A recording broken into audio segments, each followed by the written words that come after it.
Dans cette vidéo, je vais te montrer comment tu peux revenir en arrière sur ton iPhone. C'est une fonction que possèdent les téléphones Android, mais qui n'est pas aussi évidente sur iPhone.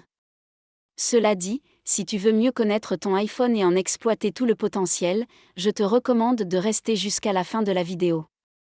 Tout d'abord, nous allons voir différentes options. L'iPhone, en tant que tel, n'a pas de bouton pour revenir en arrière, mais il a bien cette fonction. On ouvre les réglages, par exemple, et on entre dans n'importe quel menu, comme « Général ». Comme tu peux le voir, en haut à gauche, apparaît la section dans laquelle on se trouvait avant, ici, Réglages, accompagné d'une flèche. Si on appuie dessus, on revient en arrière. Une autre option que nous avons est de faire glisser le doigt.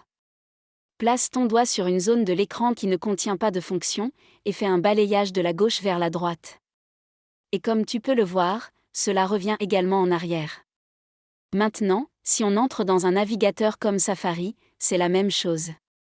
On peut appuyer sur la flèche de retour qui apparaît en bas à gauche, ou on peut aussi faire glisser le doigt de la gauche vers la droite pour revenir en arrière.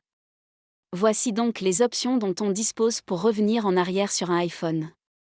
Maintenant, ce que je te disais à propos d'exploiter tout le potentiel de ton iPhone, chaque jour nous expliquons une fonction de ton appareil, entièrement gratuitement et expliquée en étapes simples. Pour la recevoir dans ta boîte mail, tu as le lien dans la description. Merci beaucoup d'avoir regardé cette vidéo.